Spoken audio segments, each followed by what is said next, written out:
A conclusão que nós podemos chegar em face da análise do senador Medeiros a respeito das passagens é que nós temos três tipos de liberalismo no mundo. O liberalismo propriamente dito, com Adam Smith, o neoliberalismo, que conviveu com o Estado Social, e agora, aqui no Brasil, o liberalismo temerário, que é o liberalismo do período do Temer, em que coloca o país de joelhos diante dos interesses dos grandes capitais e do capital financeiro.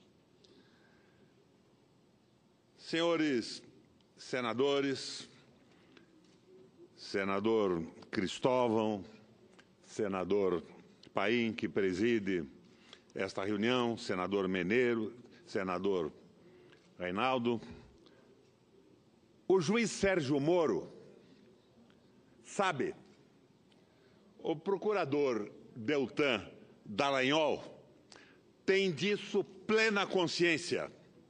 Fui, neste plenário, o primeiro senador a apoiar e a conclamar o apoio à Operação Lava Jato, assim como fui o primeiro também a fazer reparo aos seus equívocos e aos seus excessos. Mas, sobretudo, desde o início, apontei a falta de compromisso da operação, de seus principais operadores para com o país. Dizia que o combate à corrupção, descolado da realidade dos fatos, da política e da economia, era inútil e perigoso para o Brasil. E por quê?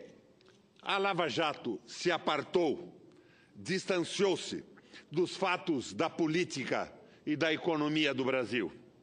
Porque a Lava Jato acabou presa, imobilizada por sua própria obsessão.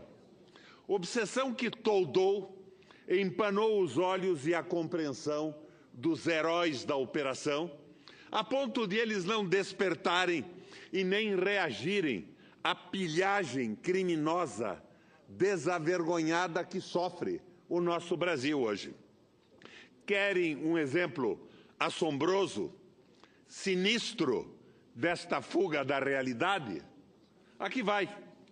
Nunca aconteceu na história do Brasil de um presidente ser denunciado por corrupção durante o exercício do mandato. Não apenas ele, todo o entorno foi indigitado e denunciado, mas nunca um presidente da República desbaratou o patrimônio nacional de forma tão assodada, irresponsável e suspeita como essa presidência denunciada por corrupção. Vejam só, o último leilão do petróleo, senador Cristóvão. Este governo de denunciado como corrupto abriu mão de R$1 trilhão de receitas. 1 trilhão, Moro. 1 trilhão, Dallagnol. 1 trilhão, Polícia Federal. 1 trilhão, Procuradoria-Geral da República. 1 trilhão, Superior Tribunal de Justiça, Tribunais Federais, Conselhos do Ministério Público e da Justiça. 1 trilhão, brava gente da OAB. 1 trilhão de isenções graciosamente cedidas às maiores e mais ricas empresas do planeta Terra, injustificadamente, sem qualquer amparo em dados econômicos, em projeções de investimentos, em retorno de investimentos. Sem o apoio de estudos sérios, confiáveis, nada, absolutamente nada. Foi uma doação escandalosa, uma negociata impudica. Abrimos mão de dinheiro suficiente para cobrir todos os alegados déficits orçamentários, todos os rombos nas tais contas públicas. Abrimos mão do dinheiro essencial, vital para a previdência, a saúde, a educação, a segurança, a habitação e o saneamento, as estradas, ferrovias, aeroportos, portos e hidrovias para os próximos anos, para as próximas décadas. Mas suas excelentíssimas excelências, são mais do que excelências, são excelentíssimas excelências, acima citadas, não estão nem aí, porque entendem, não vem ao caso. Na década de 80, senador Cristóvão, quando as montadoras de automóveis, depois de saturados os mercados do Ocidente desenvolvido, voltaram os olhos para o sul do mundo, os governantes da América Latina, da África, da Ásia, entraram em guerra para ver quem fazia mais concessões, quem dava mais vantagens para atrair fábricas de automóveis. Lester Thurow, um dos papas da globalização, vendo aquele espetáculo deprimente de presidentes, governadores, prefeitos oferecerem até suas progenitoras para atrair uma montadora de automóvel, censurou-os, chamando-os de ignorantes por desperdiçarem o suado dinheiro dos impostos de seus concidadãos para premiarem empresas bilhardárias. Thurow dizia o seguinte: qualquer primeiro-anista de economia minimamente dotado que examinasse um mapa do mundo veria que as alternativas para as montadoras se expandirem e sobreviverem estava no sul do planeta Terra. Logo, elas não precisavam de qualquer incentivo para se instalarem na América Latina. Ásia ou África, forçosamente viriam para cá. Era a opinião do Papa da globalização, Lester Thurow. No entanto, governantes estúpidos, bocós, provincianos, além de corruptos e gananciosos, deram às montadoras mundos e fundos. Conto aqui, senador Cristóvão, uma experiência pessoal. Senador Paim, eu era governador do Paraná e a fábrica de colheitadeiras New Holland e de tratores do grupo Fiat pretendia instalar-se no Brasil, que vivia época de boom na produção de grãos. A Fiat balançava entre se instalar no Paraná ou Minas Gerais.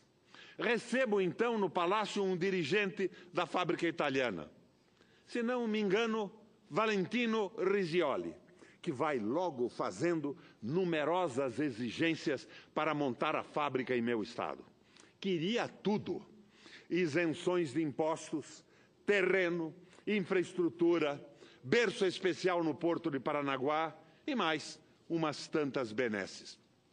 Como resposta, pedi então, na mesa de almoço do Palácio Iguaçu, onde almoçava com os dirigentes nacionais e internacionais da Fiat, pedi então ao meu chefe de gabinete uma ligação para o governador da época de Minas Gerais, o Hélio Garcia.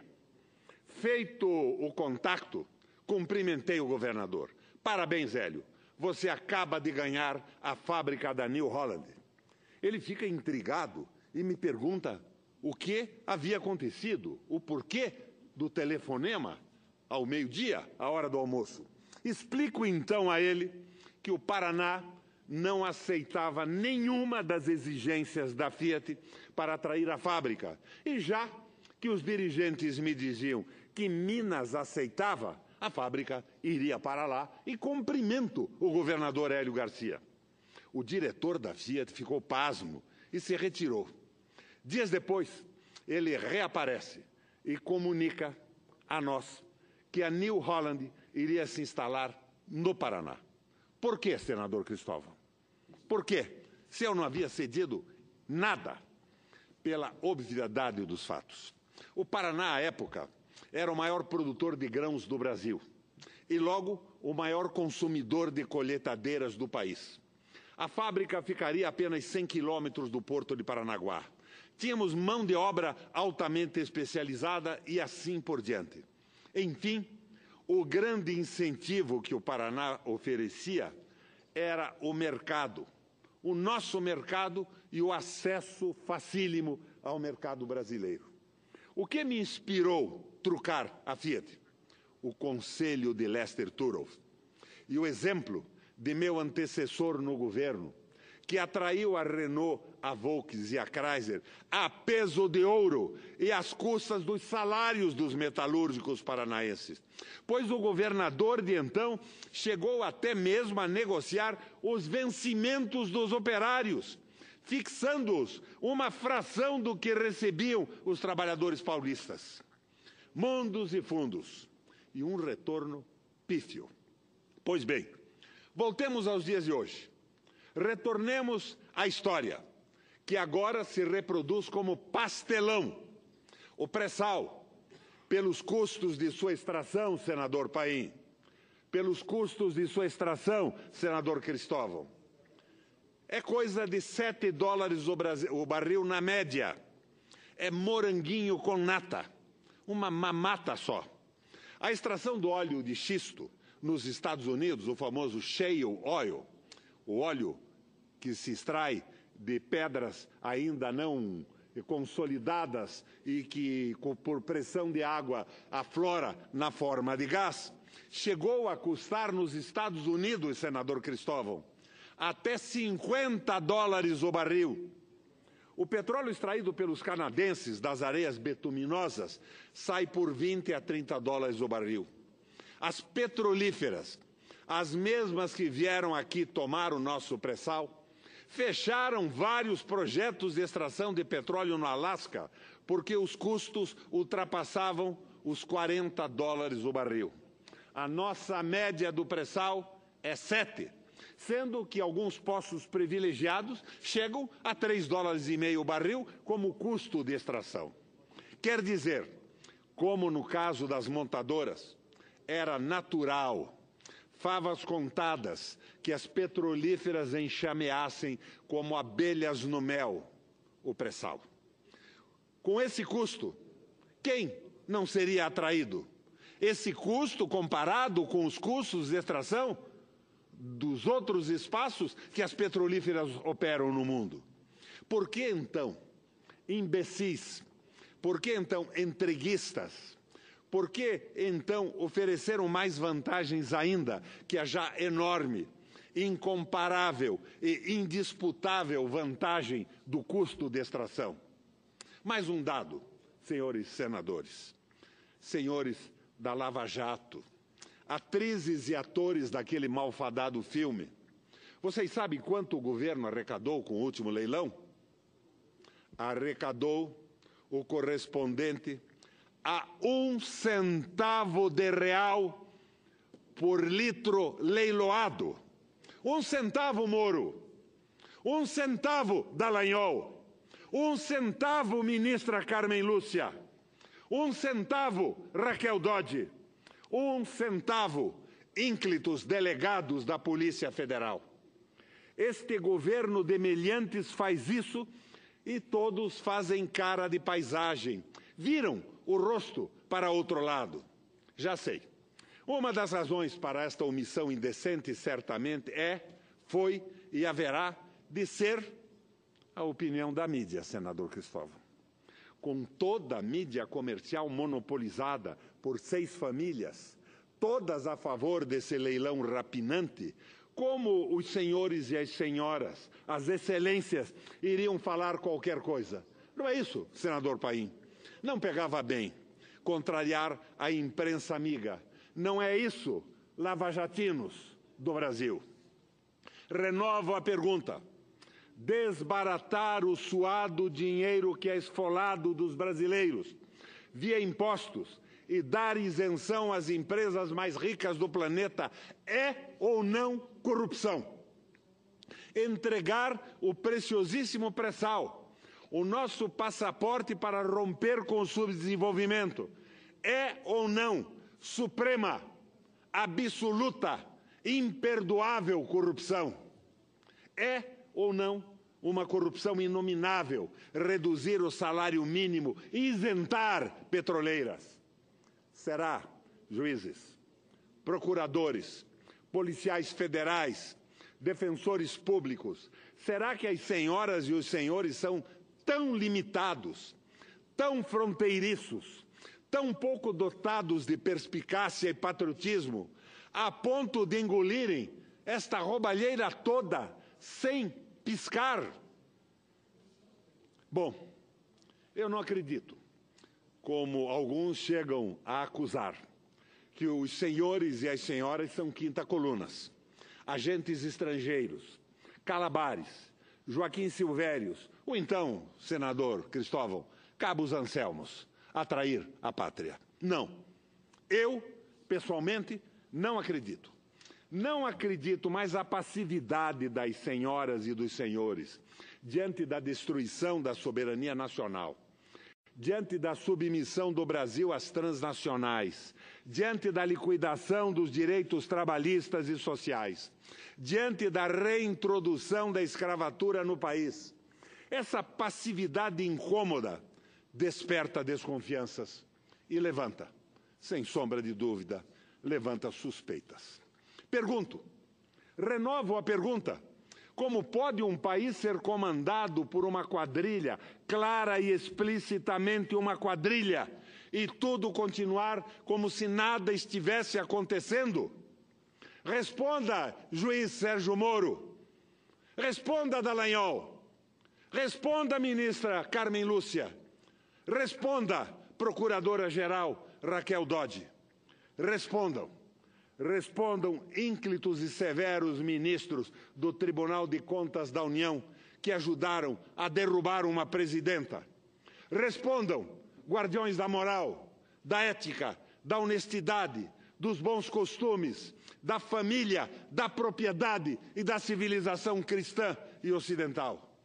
Respondam, por que denunciaram, mandaram prender, processaram e condenaram tantos lobistas, corruptores de parlamentares e de dirigentes estatais, mas poucos se dão se, por exemplo, lobistas da Shell, da Exxon e de outras petroleiras estrangeiras circulem pelo Congresso obscenamente, a pressionar, constranger parlamentares em defesa da entrega do pré-sal, como denunciou na reunião da Comissão de Economia o senador Lindbergh Faria.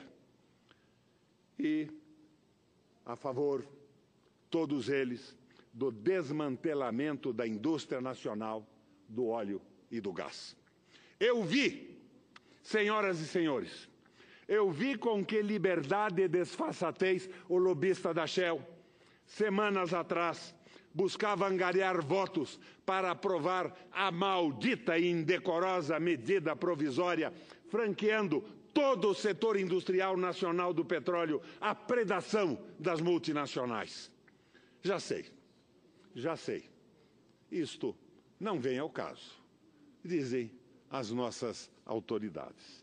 Fico cá pensando o que esses rapazes e essas moças, brilhantíssimos campeões de concursos públicos, fico pensando o que eles e elas conhecem da história e dos impasses históricos do desenvolvimento brasileiro até aqui. Será que eles são tão obtusos a ponto de não saberem que sem energia, sem indústria, sem mercado consumidor, sem sistema financeiro público para alavancar a economia, sem infraestrutura, não há futuro para qualquer país que seja?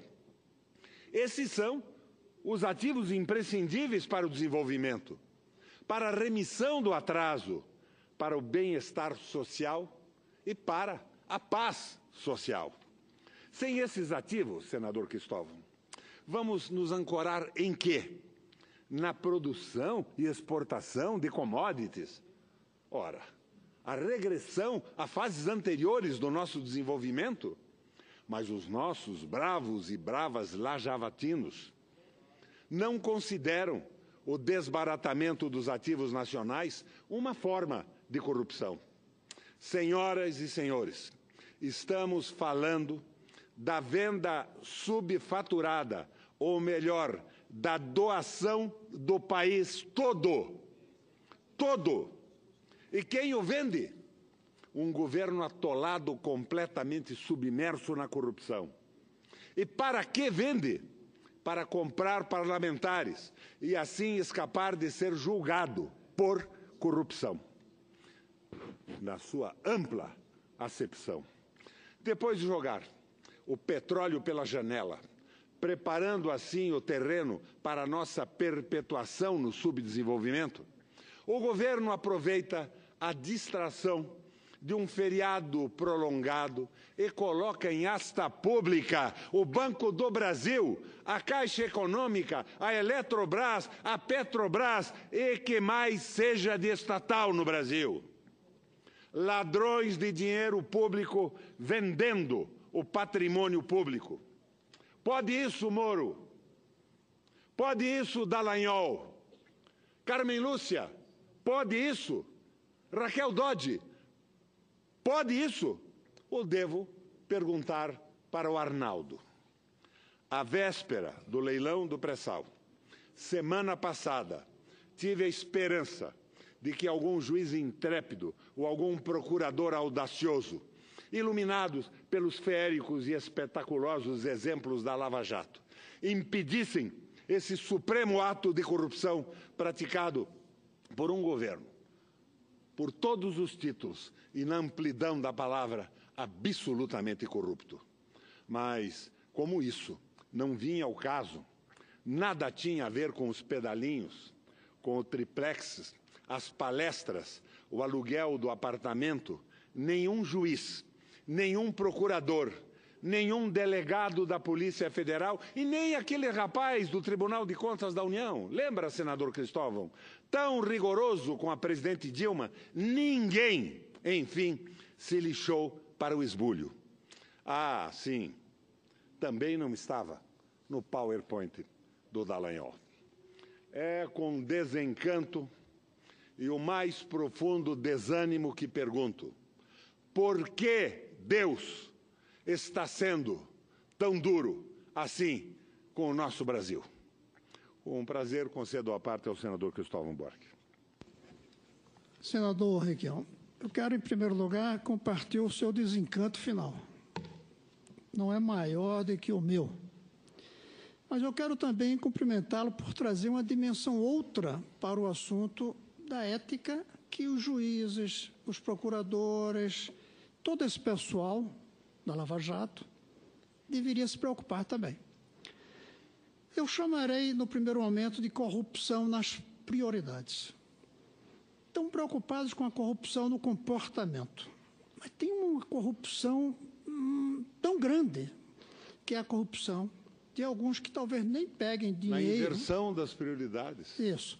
Talvez nem peguem dinheiro para si, mas desperdício. Aqui, a pouquinhos quilômetros, tem um estádio por culpa do qual, felizmente, talvez, o governador foi preso. Por ter pego propina na construção daquele estádio. Mas se ele não tivesse pego, e os juízes só pediram a prisão por causa da propina, mas se não tivesse havido propina, aquele estádio, senador Roberto, é uma corrupção em si. 2 bi, quase, gastos, em uma cidade onde o futebol está nascendo agora. Essa corrupção nas prioridades deveria também ser motivo de julgamentos. E aí eu até acrescento, se a gente olha os palácios que o próprio Ministério Público tem, para mim aquilo é corrupção nas prioridades. Não jogo nem suspeita de que houve propina na construção desses palácios do Ministério Público, da Justiça. Não jogo. Mas, em si, aquele gasto ao lado de onde falta água, saneamento, é uma corrupção. Ao mesmo tempo, me traz a reflexão, sua fala, muito oportuna, de cobrar esse outro lado para os que zelam pela moral, o fato de um desperdício ainda maior que ninguém considera corrupção. Senador, em 1995, e eu ponho essa data porque hoje os meninos que nasceram ali estarão completando hoje 22 anos, em 1995 nasceram 3,1 milhões de meninos e meninas. Desses, hoje, estão começando o trabalho, a prática como cientistas, 1.000. De 3 milhões e 100 mil, nós temos hoje 1.000, que estão para ser cientistas com a qualidade de nível internacional. 3 milhões e 100 mil se transformam em 1.000. Queimamos os cérebros. E a gente não está pensando nisso. Eu acho bom que se traga aqui o problema do petróleo e os cérebros, que são, inclusive, a fonte que vai permitir substituir o petróleo por outras fontes energéticas. 3 milhões e 100 mil, apenas 2 milhões terminaram a 4ª série. E aí vai diminuindo, diminuindo. Pior? Não é pior. Grave é que desses 1.000 que estão para virar cientistas, 500 vão embora do país. Ou seja, nós afogamos uma imensa quantidade de cérebros e os que nós não afogamos fogem em busca de condições de trabalho e até de condições de vida hoje, que, como o senhor mesmo lembrou no final, parece que Deus não está dando como nós merecemos, por culpa nossa. Então, eu acho que está na hora do que o senhor falou, de cobrar esse outro lado daqueles que fazem ou devem fazer, ou dizem fazer justiça, o outro lado. A ética contra os desperdícios, a ética contra a queima de cérebros, contra a queima de florestas, contra o sujo que tomou conta dos rios, os rios que estão sendo mortos, o assassinato do futuro. Está na hora da gente pôr ética também nesses aspectos, e não só na política, não só tratar como coisa da política. Alguns dizem que prioridade é uma coisa de política. Não, é uma coisa de ética também, sobretudo quando nós políticos fracassamos. Ou porque tomamos decisões que, a meu ver, são absolutamente equivocadas, ou não conseguimos impedir que eles tomem decisões equivocadas. Eu estou, então, aqui dizendo ao senhor que tudo bem, é preciso fazer esse despertar e eu parabenizo por trazer essa dimensão. Não vou analisar o lado do petróleo, que é muito complicado.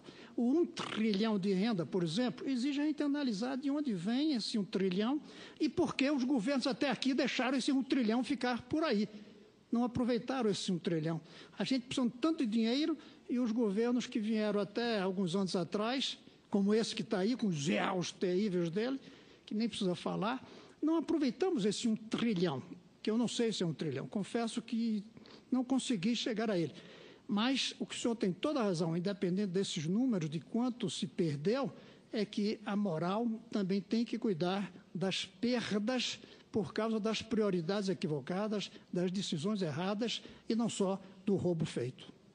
E lembrar que nossas crianças merecem e os seus cérebros tanto carinho e cuidado, pelo menos tanto, quanto o petróleo desperdiçado.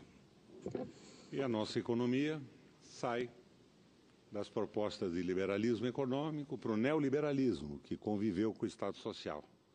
E agora, para o liberalismo temerário, que é o liberalismo do governo Temer, sem nenhuma responsabilidade e sem nenhuma hierarquia de prioridades, condenando esses jovens que não irão para as universidades e não serão cientistas, talvez, a serem marcados a ferro por proprietários rurais que dominam hoje significativa ou importante maioria no Congresso Nacional.